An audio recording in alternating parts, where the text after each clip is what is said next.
میں نے عرض کیا تھا کہ اللہ تبارک و تعالیٰ نے ایک بہترین معاشرے کو وجود میں لانے کے لیے 7 قوانین بیان کیے ہیں. ان میں سے 5 قوانین ہم پڑھ چکے ہیں. آج یہاں سے 6واں قانون بیان کیا جا رہا ہے کہ جس پر عمل کرنے سے ایک بہترین معاشرہ وجود میں آ جاتا ہے. چنانچہ اللہ ارشاد فرماتے ہیں یا ایھا الذین آمنوا، اے وہ لوگوں جو ایمان لائے ہو، اجتنبوا، تم بچو. اجتنب یجتنب اجتناب، اس کے معنی ہے بچنا، پرہیز کرنا. اجتنبوا، تم بچو، کثیرا من الظن، بہت زیادہ گمان کرنے سے. کثیرا بہت زیادہ، من الظن گمان، بہت زیادہ گمان کرنے سے بچو. ان بعض الظن اثم، ان بعض الظن، اس لیے کہ بعض الظن، بعض گمان، اثم گناہ ہوتے ہیں. ولا تجسسوا، اور ایک دوسرے کے عیب تلاش نہ کرو، دوسرے کے عیوب تلاش نہ کرو، کسی کے عیوب کی توہ میں نہ لگو. ولا یغتب بعضکم بعضا، ولا یغتب، اور نہ غیبت کرے بعضکم، تم میں سے بعض، بعضا، دوسرے بعض کی. ایحب، کیا یحب، وہ پسند کرتا ہے. احدکم، ایحب، کیا یحب، پسند کرتا ہے. احدکم، تم میں سے کوئی شخص کس بات کو پسند کرتا ہے. ان یأکل، کہ وہ کھائے. لحم اخیہ، اپنے بھائی کا گوشت. میتن، اس حال میں مردہ، اپنے مردہ بھائی کا گوشت کھائے. اس کو کوئی پسند کرتا ہے. فکرہتموہ، تو تم اس کو ناپسند کرو گے. واتقوا اللہ، اور اللہ سے ڈرو. ان اللہ تواب رحیم، ان اللہ، بے شک اللہ تواب، بہت توبہ قبول کرنے والا ہے. رحیم، نہایت ہی رحم کرنے والا ہے. اس آیت کریمہ میں بھی اللہ تبارک و تعالیٰ نے 3 باتیں بیان فرمائی. سب سے پہلے نمبر پر فرمایا کہ ایمان والوں، بہت زیادہ گمان کرنے سے بچو، بدگمانی سے بچو. کسی کے بارے میں بدگمانی نہ کرو، اللہ کے بارے میں بدگمانی نہ کرو، اللہ کے بندوں کے بارے میں بدگمانی نہ کرو. بدگمانی سے بچو. اللہ کے بارے میں بدگمانی کیا ہے؟ کیا آدمی یہ بدگمانی کرنے لگے کہ اللہ مجھے معاف نہیں کرے گا، اللہ مجھے بخشے گا نہیں. بہت سارے لوگ اس طرح کہتے بھی ہیں. تو اس طرح کہنا نہیں چاہیے، بلکہ اللہ کی رحمت سے ہمیشہ آدمی کو امید رکھنی چاہیے کہ اللہ معاف کر دے گا، اللہ معاف کرنے والا ہے. امید رکھنی چاہیے، اس کے ساتھ ساتھ عمل بھی کرنا چاہیے. خالی امید نہ کرے اور عمل نہ کرے تو پھر اس سے بڑا بیوقوف کوئی نہیں ہے. اسی لیے رسول پاک صلی اللہ علیہ وسلم نے ارشاد فرمایا العاجز من اتبع نفسه هواها، کہ بیوقوف وہ انسان ہے کہ من اتبع نفسه هواها، کہ جو اپنے نفس کو اپنی خواہشات کے پیچھے لگا دیتا ہے. اور فتمنى على الله، اور اللہ پر امیدیں لگائے ہوئے کہ اللہ بڑا معاف کرنے والا ہے. امید تو رکھنی ہے اللہ کی رحمت سے کہ اللہ معاف کرنے والا ہے، اللہ بخشنے والا ہے، مغفرت فرمانے والا ہے. لیکن ساتھ ساتھ میں عمل بھی کرنا ہے. اللہ کی ناراضگی والے کام نہیں کرنے ہیں، اس کی رضامندی کو تلاش کرنا ہے. تو اجتنبوا کثیرا من الظن، بہت زیادہ بدگمانی کرنے سے بچو. اللہ کے بارے میں بدگمانی نہ کرے. ایک حدیث میں اللہ کے رسول صلی اللہ علیہ وسلم نے ارشاد فرمایا کہ اللہ فرماتا ہے انا عند ظن عبدی، میں اپنے بندے کے گمان کے مطابق فیصلہ کرتا ہوں. جیسا بندے کو گمان ہوتا ہے ویسے ہی میں فیصلہ کرتا ہوں. اگر بندے کو یہ گمان ہے کہ اللہ میری مدد کرے گا تو میں اس کی مدد کرتا ہوں. اگر بندے کو گمان ہے کہ اللہ مجھے فلاں چیز عطا کر دے گا تو میں اس کو وہ چیز دے دیتا ہوں. اور اگر وہ بدگمان رہتا ہے کہ یہاں سے نہیں ملے گا، کہ وہاں سے اللہ تعالیٰ دیتا بھی نہیں ہے، ملتا بھی اس کو نہیں ہے. تو اس لیے اللہ کے ساتھ ہمیشہ آدمی کو حسن ظن، اچھا گمان رکھنا چاہیے، برا گمان نہیں رکھنا چاہیے. ایک حدیث میں ارشاد فرمایا ایاکم والظن، کہ تم بدگمانی سے بچو. فإن الظن اکذب الحدیث، اس لیے کہ بدگمانی یہ بہت ہی جھوٹی بات ہے. باتوں میں سب سے جھوٹی بات وہ بدگمانی ہے. تو اس کی بدگمانی کرنے سے بچو، اچھا گمان رکھو. ان من حسن الظن من حسن العبادہ، ایک روایت میں کہ حسن الظن من حسن العبادہ، کہ اچھا گمان رکھنا یہ بہترین عبادت ہے. اچھا اچھا گمان رکھنا بہترین عبادت ہے. اس لیے اللہ کے بارے میں بھی آدمی اچھا گمان رکھے, اللہ کے بندوں کے بارے میں بھی اچھا گمان رکھنا چاہیے. بدگمان کسی سے بھی ہونا نہیں چاہیے. اور یہ بدگمانی کتنا بڑا مرض ہے کہ آپ کتنے گھر ایسے ہوتے ہیں کہ وہ بدگمانی کی وجہ سے برباد ہو جاتے ہیں. شوہر بیوی کے بارے میں بدگمان ہو جاتا ہے, بیوی شوہر کے بارے میں بدگمان ہو جاتی ہے. اس کے بعد پھر جو ہے وہ طرح طرح کی باتیں دل کے اندر آنے لگتی ہے اور گھروں کے گھر اجڑ جاتے ہیں. خاندانوں کے خاندان جو ہے برباد ہو جاتے ہیں, تباہ ہو جاتے ہیں بدگمانی کی وجہ سے. آدمی ویسے اپنے دل کے اندر کسی کے بارے میں کوئی بات لیتا ہے کہ فلاں جو ہے وہ ایسا ہوگا, پھر اس پر اور کہتا ہے ایسا تو ایسا ہوگا, پھر اس کے بارے میں بدگمانی کرتا ہے, اس کی غیبت کرتا ہے, اس کے بارے میں پورے پلان بناتا ہے, تدبیریں کرتا ہے, طرح طرح کی باتیں سوچتا ہے, جس سے خاندانوں کے خاندان تباہ ہو جاتے ہیں, گھروں کے گھر تباہ ہو جاتے ہیں. اس لیے اللہ تعالیٰ حکم دے رہے ہیں کہ تم ہمیشہ حسن ظن رکھو, اچھا گمان رکھو, بدگمانی سے بچو. اور قیامت کے دن اللہ تبارک و تعالیٰ یہ نہیں پوچھیں گے ہم سے کہ تم نے فلاں کے بارے میں کیوں اچھا گمان رکھا تھا. ہاں اگر کسی کے بارے میں برا گمان رکھا ہے تو اس کے بارے میں پوچھا جائے گا تمہارے پاس کیا دلیل تھی, تم کیوں فلاں سے بدگمان ہوئے تھے, فلاں عالم سے, فلاں حافظ سے, فلاں قاری سے, فلاں امام سے, فلاں پڑوسی سے, فلاں اپنے رشتے دار سے تم کیوں بدگمان ہوئے تھے. تو دلیل پیش کرو. اب ہمارے پاس کوئی دلیل تو وہاں ہوگی نہیں, تو پکڑے جائیں گے. اس لیے اللہ فرما رہے ہیں کہ برے بہت زیادہ گمان کرنے سے بچو. ان بعض الظن اثم, اس لیے کہ بعض گمان گناہ ہوتے ہیں, یعنی بدگمانی کرنا یہ گناہ ہے, اس سے بچو. ولا تجسسوا, اور دوسرا حکم اس آیت میں اللہ نے فرمایا کہ ولا تجسسوا, اور تجسس نہ کرو, کسی کے عیوب تلاش نہ کرو, کسی کے عیب تلاش کرنے میں نہ لگو. یہ جائے کہ تم کسی کے عیب تلاش کرو, تمہیں تو حکم یہ ہے کہ اگر کسی کا عیب نظر آ جائے اس کی پردہ پوشی کرو. اگر کسی کا عیب نظر آ جائے, کسی کی برائی کا پتہ چل جائے کہ کوئی کسی گناہ کے اندر مبتلا ہے, کسی برے کام میں مبتلا ہے, تمہیں پتہ چل گیا تو تم اس کی پردہ پوشی کرو. ایک روایت میں ہے جو یہاں پر کسی مسلمان کی پردہ پوشی کرتا ہے, ستر اللہ یوم القیامہ, اللہ قیامت کے دن اس کی پردہ پوشی کرتا ہے. یہاں کسی کی پردہ پوشی کرتا ہے, اللہ قیامت کے دن اس کی پردہ پوشی فرمائیں گے. اور ایک روایت میں اللہ کے رسول صلی اللہ علیہ وسلم نے ارشاد فرمایا, من رآ عورۃ من اخی, کہ جس نے اپنے کسی بھائی کا کوئی عیب دیکھا, فسترہا, پھر اس نے اسے چھپایا, کان کمن احیا موعودۃ, یہ ایسے ہے جیسے کہ اس نے کسی زندہ درگور ہونے والی لڑکی کو بچا دیا, زندہ درگور ہونے والی لڑکی کو بچا لیا ہو. کیوں؟ اس لیے کہ جب آپ کو کسی کے عیب کا پتہ چل گیا, اس کے بعد ہم نے اس کے اوپر پردہ پوشی کی, ہم نے وہ لوگوں کے سامنے ظاہر نہیں کیا, تو وہ آدمی اچھی طریقے سے معاشرے کے اندر رہتا ہے, نظر اوپر رکھ کے چلتا ہے, گردن اوپر اٹھا کے چلتا ہے. اور اگر کسی کا کوئی عیب ہمیں پتہ چل گیا, کوئی گناہ پتہ چل گیا, اب ہم نے اس کا ڈھنڈورا پیٹنا شروع کر دیا, ادھر ادھر کہنا شروع کر دیا, لوگوں کے ساتھ بیان کرنا شروع کر دیا. اب اس کو جیسے پتہ چلے گا, اس کے لیے باہر نکلنا مشکل ہو جائے گا, وہ شرمندہ ہو جائے گا. تو ایسا ہے جیسے ہم نے اس کو مار دیا. اور اگر ہم نے اس کے عیب پر پردہ پوشی کی ہے, نہیں بتایا, لوگوں کو پتہ نہیں چلا, تو اس کا نتیجہ یہ ہوگا کہ وہ ایسے زندگی بسر کرے گا جیسے ایک زندہ انسان زندگی بسر کرتا ہے. اس لیے اللہ کے رسول صلی اللہ علیہ وسلم نے ارشاد فرمایا, من رآ عورۃ من اخیہ, کہ جو اپنے کسی بھائی کا کوئی عیب دیکھے, فسترہا, پھر وہ اس کی پردہ پوشی کرتا ہے, سترہ اللہ, پھر وہ اس کی پردہ پوشی کرتا ہے, کان کمن احیا موعودۃ, تو یہ ایسے ہے جیسے کہ اس نے کسی زندہ درگور ہونے والی لڑکی کو بچا دیا ہو, اس کو اس نے زندگی دے دی ہو, زندگی بخش دی ہو. اس لیے کسی کے عیوب نہیں تلاش کرنے چاہیے کہ وہاں کہاں جا رہا ہے, کیا کر رہا ہے, یہ کیوں وہاں جاتا ہے, کیا کرتا ہے, کیا کھاتا ہے, کیا لاتا ہے. ہمیں کیا ضرورت پڑی ہے ہم اپنے بارے میں دیکھیں کہ ہمارے اندر کیا ہے. جب اپنے عیوب پر آدمی کی نظر ہوتی ہے, پھر وہ دوسروں کو عیوب تلاش نہیں کرتا ہے. اور جب اپنے آپ پر نظر نہیں ہوتی ہے, اپنے آپ کو آدمی متقی اور پرہیزگار سمجھنے لگتا ہے, پھر دوسروں کے اوپر جو ہے انگلیاں اٹھاتا ہے, اور ان کی ذرا سی بھی کوئی کوتاہی ہوتی ہے اس کو آدمی برداشت نہیں کرتا ہے, پتہ چلتا ہے, پھر کانوں کان پتہ نہیں کہاں سے کہاں تک اس کی بات کو پہنچا دیتا ہے. یہ اچھی بات نہیں ہے.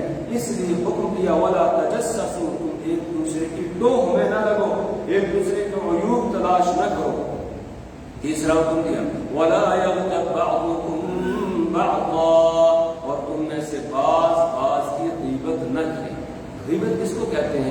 غیبت کہتے ہیں اللہ کے رسول صلی اللہ علیہ وسلم نے ارشاد فرمایا ذکر کا اخاک بما یکرہ، تیرا اپنے بھائی کا تذکرہ کرنا اس کی عدم موجودگی میں ایسی چیز کے ساتھ بما یکرہ جس کو وہ ناپسند کرنا، تیرا اپنے بھائی کا ذکر کرنا، یہ اپنے بھائی کا اس کی پیٹھ پیچھے اس طریقے سے تذکرہ، اس چیز کا تذکرہ کرنا کہ جو اگر آپ سامنے اس کے کریں گے تو اس کو وہ ناپسند کرے گا، ناگواری گزرے گی۔ صحابہ کرام نے عرض کیا کہ یا رسول اللہ صلی اللہ علیہ وسلم، اگر واقعتاً وہ بات اس کے اندر موجود ہو، آپ نے فرمایا انکان فی، اگر وہ بات اس کے اندر موجود ہو فقد اغتبتہ ہو، تو تو نے اس کی غیبت کی ہے۔ اگر واقعتاً وہ بات اس آدمی کے اندر موجود ہے اور پھر تم نے پیٹھ پیچھے اس کی بات کسی کے سامنے بیان کی ہے تو اسی کا نام غیبت ہے۔ اور وَإِن لَّمْ يَكُنْ فِيهِ، اگر وہ بات اس کے اندر موجود نہیں تھی فقد بہتتہ، تو پھر تو نے اس پر بہتان لگایا ہے۔ جب وہ چیز اس کے اندر ہے نہیں اور پھر آپ بیان کر رہے کہ فلانا ایسا ہے، تو اب آپ نے اس کے اوپر بہتان لگایا ہے، آپ نے اس کے اوپر الزام لگایا ہے جو غیبت سے بھی بڑھ کر بنا ہے۔ یہاں بتایا گیا کہ غیبت سے آدمی بچے، غیبت نہ کرے، دوسرے کی بات پیٹھ پیچھے بات نہیں کرنی چاہیے۔ ایک روایت میں اللہ کے رسول صلی اللہ علیہ وسلم نے ارشاد فرمایا الغیبۃ اشد من الزنا، غیبت یہ زنا سے بھی برا گناہ ہے، اس سے بھی سخت گناہ ہے۔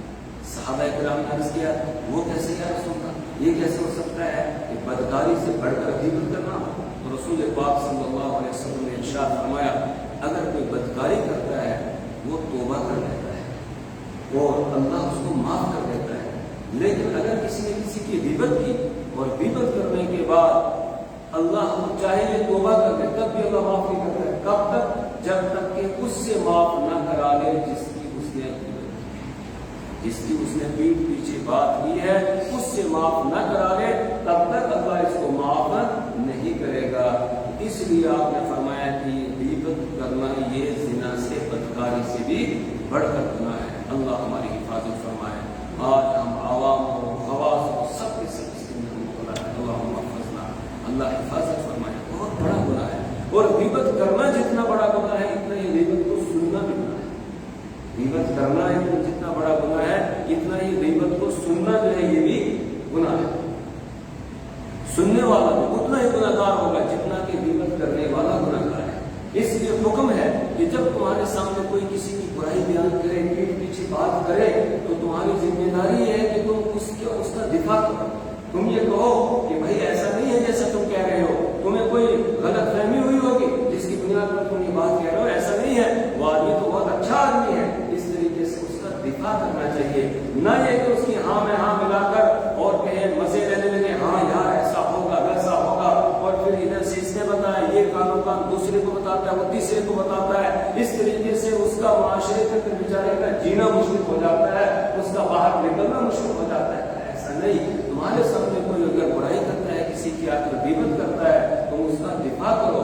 اور اللہ کے رسول صلی اللہ علیہ وسلم نے ارشاد فرمایا جب کسی مسلمان کا کسی کے سامنے برائی کے ساتھ تذکرہ کیا جائے اور یہ مسلمان اس کا دفاع کرتا ہے تو اللہ تبارک و تعالیٰ اس کو دوزخ سے دور کر دیتے ہیں، جہنم کی آگ اس کے اوپر حرام کر دیتے ہیں، اس دفاع کرنے والے پر جو دفاع کرتا ہے۔ اور دفاع کرنا یہ اللہ تعالیٰ ایمان والوں کی طرف سے دفاع کرتا ہے، تو ہمیں کیوں نہیں دفاع کرنا چاہیے؟ ان اللہ یدافع عن المؤمنین، اللہ تبارک و تعالیٰ ان اللہ یدافع عن الذین آمنوا، اللہ تعالیٰ ایمان والوں کی طرف سے دفاع کرتا ہے۔ یعنی ایمان والوں پر کوئی اگر بات آتی ہے اللہ ان کا وکیل صفائی بن کر کھڑا ہو جاتا ہے اور ان کی صفائی بیان کرتا ہے۔ جب اللہ ایمان والوں کی صفائی بیان کرتا ہے تو ہماری ذمہ داری بھی یہ ہے، ہمارے سامنے اگر کوئی کسی مسلمان بھائی کا تذکرہ کرتا ہے برائی کے ساتھ تو ہم اس کا دفاع کریں کہ بھائی ایسا نہیں ہے جیسا تم بیان کر رہے ہو، اگر تم نہیں مانتے ہو تو خاموش رہو، میرے سامنے اس بات کا تذکرہ نہ کرو، میں تمہارے ساتھ گناہ میں شریک ہونا نہیں چاہتا ہوں، یہ کہہ کر جو ہے الگ ہو جائے، اس کے ساتھ شریک نہ ہو، ورنہ تو یہ بھی برابر کا گناہ گار ہوگا، برابر کا اس کے ساتھ شریک ہوگا۔ اللہ کے رسول صلی اللہ علیہ وسلم نے ایک روایت میں ارشاد فرمایا وَلَا تَغْتَابُوا، کہ آپس میں ایک دوسرے کی غیبت نہ کرو، ایک دوسرے کی غیبت نہ کرو آپس میں۔ اور اس کے بعد فرمایا وَلَا تَتَّبِعُوا عُورَاتَهُمْ، اور تم دوسروں کے عیوب تلاش نہ کرو۔ اور آگے فرمایا وَمَن يَتَّبِعْ عَوْرَتَهُ، دوسرے کے عیب کو تلاش کرے گا یتبع اللہ عورت، اللہ اس کے عیوب تلاش کرے گا۔ اور پھر فرمایا اللہ کے رسول صلی اللہ علیہ وسلم نے کہ اللہ جس کے عیوب کو تلاش کرتا ہے تو اللہ تعالیٰ اس کو اس کے گھر میں بیٹھے ہوئے ذلیل اور رسوا کرتا ہے۔ اللہ جس کے عیوب کے پیچھے پڑ جائے، جس کے عیبوں کو تلاش کرنے لگ جائے تو اس کو اللہ اس کے گھر میں بیٹھے ہوئے ذلیل اور رسوا کر دیتا ہے۔ اس لیے غیبت بھی نہ کرو، دوسروں کے عیوب کی تلاش نہ کرو، اپنے عیوب کو دیکھو۔ اور یہاں بتایا گیا کہ جو غیبت کرتا ہے وہ ایسا ہے جیسے اپنے مردہ بھائی کا گوشت کھا رہا ہو۔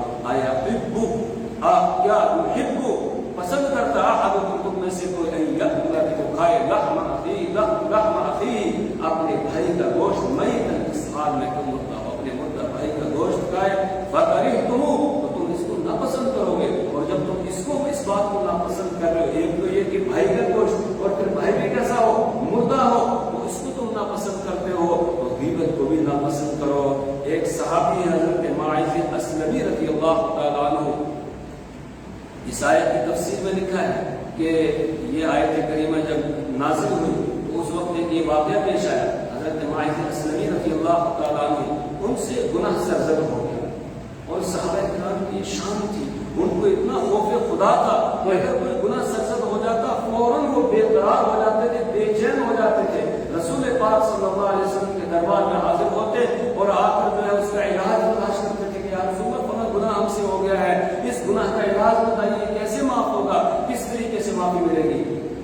تو ان سے گناہ کا ارتکاب ہو گیا، شادی شدہ ہونے کے باوجود ان سے بدکاری کا ارتکاب ہو گیا گناہ۔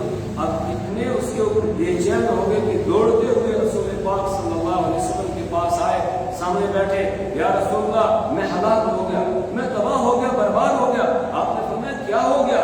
کہنے لگے یا رسول اللہ مجھ سے اس گناہ کا ارتکاب ہو گیا۔ آپ نے چہرہ ایسے پھیر لیا اس طرح، وہاں سے اٹھے ادھر آ کر ایک رات کرنے لگے۔ آپ نے فرمایا ماعز تمہیں کچھ غلط فہمی ہوئی ہے، ایسا نہیں ہوا ہوگا، تم نے ایسا نہیں کیا ہوگا، ایسے تم بیان کر رہے ہو۔ انہوں نے کہا نہیں یا رسول اللہ مجھ سے گناہ ہو گیا ہے، مجھے بتائیے میں پاک کیسے ہوں گا گناہ سے، کیسے میں پاک ہو جاؤں گا، گناہ کیسے معاف ہوگا؟ آپ نے پھر چہرہ ادھر پھیر دیا، وہ پھر ادھر چلے گئے، ادھر جا کر انہوں نے پھر اقرار کیا، پھر چوتھی مرتبہ انہوں نے اقرار کیا، اور ایک روایت میں ہے کہ رسول پاک صلی اللہ علیہ وسلم نے ان کو بتا دیا کہ جاؤ، ایسے تم کہہ رہے ہو، ایسا نہیں ہو سکتا ہے، تم سے ایسا گناہ نہیں ہو سکتا ہے۔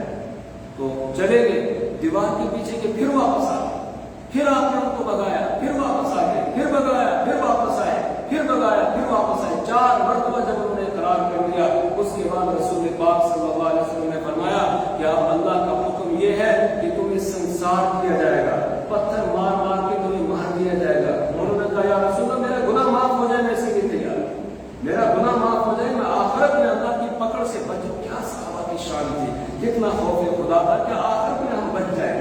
تو کہا یا رسول اللہ میں اس کے لیے تیار ہوں۔ رسول پاک صلی اللہ علیہ وسلم نے صحابہ کو حکم دیا کہ انہیں سنسار کرو۔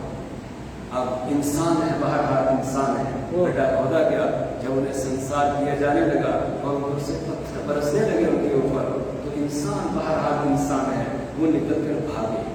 جب وہ بھاگے، آگے سے ایک آدمی آ رہا تھا، اس کے ہاتھ میں لکڑی تھی، اس نے وہی اس کو مار دی اس طریقے سے، تو وہ نیچے گر گئے اور وہیں ان کا انتقال ہو جاتا ہے۔ اس موقع پر کسی نے یہ کہا کہ ان کو ایسے مار دیا گیا جس طریقے سے ایک گدھے کو مارا جاتا ہے۔ رسول پاک صلی اللہ علیہ وسلم نے فرمایا توبہ کرو، تم کیا بات کہہ رہے ہو، اس نے اتنی ایسی توبہ کی ہے، اگر اس کی توبہ کو سارے مدینہ والوں پر تقسیم کر دیا جاتا تو سب کی طرف سے کافی ہے۔ ایسی توبہ اس نے کی ہے اللہ کے یہاں، ایسی بات نہ کہو۔ اور آپ چل رہے تھے، آپ کے ساتھ 2 آدمی پیچھے پیچھے چل رہے تھے، وہ یہی تذکرہ کر رہے تھے کہ ماعز کو ایسے مار دیا گیا جیسے کتے کو مارا جاتا ہے، اس طریقے سے انہوں نے تذکرہ کیا۔ کیا ضرورت تھی اس کو؟ اللہ نے پردہ پوشی کی تھی، کیوں آ کر اس نے اپنے گناہ کو رسول پاک صلی اللہ علیہ وسلم کے سامنے بیان کیا اور پھر اپنے اوپر یہ حق جو ہے وہ جاری کروائی؟ اس کو کیا ضرورت پڑی تھی؟ رسول پاک صلی اللہ علیہ وسلم نے ان کی بات سنی، کچھ نہیں کہا۔ آپ تشریف لے جا رہے تھے آگے آپ نے دیکھا کہ راستے کے کنارے پر ایک گدھا مرا ہوا پڑا ہوا تھا، تو رسول پاک صلی اللہ علیہ وسلم نے فرمایا وہ فلاں اور فلاں بندے کہاں ہیں جو یہ باتیں کر رہے تھے؟ انہوں نے کہا حاضر ہے یا رسول اللہ۔ آپ نے فرمایا آگے آؤ۔ آپ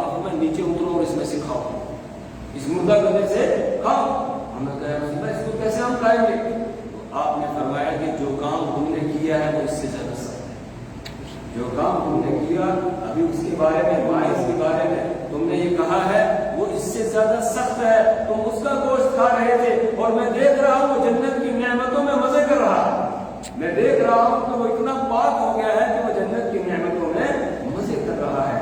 اس لیے میرے ایمانی بھائیوں ہمیں کسی کی غیبت نہیں کرنی چاہیے. اللہ حفاظت فرمائے. تو یہ ایسے ہے جیسے اپنے مرد بھائی کا آدمی گوشت کھا رہا. واتقوا اللہ، اللہ سے ڈرو. اللہ تمہیں ہر آن دیکھ رہا ہے. تمہارا کوئی عمل، کوئی قول، کوئی فعل، تمہاری کوئی مجلس، تمہاری کوئی حالت، تنہائی میں ہو، تم مجمع کے اندر ہو، کہیں پر بھی ہو، مسجد میں ہو، گھر میں ہو، کسی اور جگہ ہو، جہاں بھی ہو، اللہ تمہیں دیکھ رہا ہے. اللہ سے ڈرو. واتقوا اللہ. الم یعلم بان اللہ یرا، کیا وہ نہیں جانتا ہے کہ اللہ اسے دیکھ رہا ہے؟ اللہ تمہیں دیکھ رہا ہے. واللہ یعلم خائنۃ الاعین وما تخفی الصدور. اللہ تمہاری نگاہوں کی خیانت کو بھی جانتا ہے، جو دلوں کے اندر تم چھپائے ہوئے ہو اس کو بھی جانتا ہے. اس لیے ہمیشہ ہر ایک کے بارے میں حسن ظن رکھو، اچھا گمان رکھو، کسی کے عیوب تلاش نہ کرو اور کسی کی غیبت نہ کرو. واتقوا اللہ. اللہ سے ڈرو. سب سے پہلے آدمی کسی سے بدگمان ہوتا ہے، اس کے بعد پھر اس کے عیوب تلاش کرنے لگتا ہے، اور جب عیب کوئی ہاتھ آ جاتا ہے پھر اس کے اوپر ایک دوسرے کو کہتا کرتا ہے، پھر غیبت کے اندر مبتلا ہوتا ہے. اس لیے اللہ تعالیٰ دروازہ بند کر رہے ہیں کہ نہ تو بدگمانی کرو کسی کے بارے میں، بدگمانی نہ کرو. پہلی جو سیڑھی ہے اسی سے واپس آ جاؤ، اور اس کے بعد یہ کہ کسی کے عیوب بھی تلاش نہ کرو، کسی کی غیبت نہ کرو. اور پیچھے پڑھ کر آئے تھے کہ لڑائی جھگڑے سے بچو. آپس میں لڑنا نہیں چاہیے، جھگڑا نہیں کرنا چاہیے. اگر لڑائی جھگڑا دو میں ہو جائے ان کے درمیان صلح کرا دو. لڑائی جھگڑے سے بچنے کے جو اسباب تھے وہ یہاں بتائے گئے کہ نہ تو کوئی کسی کا مذاق اڑائے، اور اسی طریقے سے نہ کوئی کسی کا مذاق اڑائے، اور نہ ہی کوئی کسی پر عیب لگائے، تانا دے کسی کو، اور نہ کسی کو برے لفظ سے پکارے، نہ بدگمانی کرے کسی سے، اور نہ ہی کسی کے عیوب تلاش کرے، اور نہ کسی کی غیبت کرے. یہ 6 باتیں اللہ تعالیٰ نے بیان فرمائی جن سے جھگڑا ختم ہو جاتا ہے. ایک 7ویں بات بھی ہے جھگڑے کو ختم کرنے والی، جس سے ایک بہترین معاشرہ وجود میں آتا ہے، وہ انشاءاللہ کل پڑھیں گے. اللہ سے دعا کریں اللہ تعالیٰ اپنی کتاب کی سمجھ اور فہم ہمیں عطا فرمائے. اللہ ہر قسم کے گناہ سے بچنے کی ہمیں توفیق عطا فرمائے. اللہ حسن ظن رکھنے کی ہمیں توفیق عطا فرمائے. بدگمانی سے اللہ بچائے، اللہ غیبت سے بچائے، دوسروں کو عیوب تلاش کرنے سے اللہ ہماری حفاظت فرمائے. سبحان اللہ وبحمدہ، سبحانک اللہم وبحمدک، ونشهد ان لا اله الا انت ونستغفرک.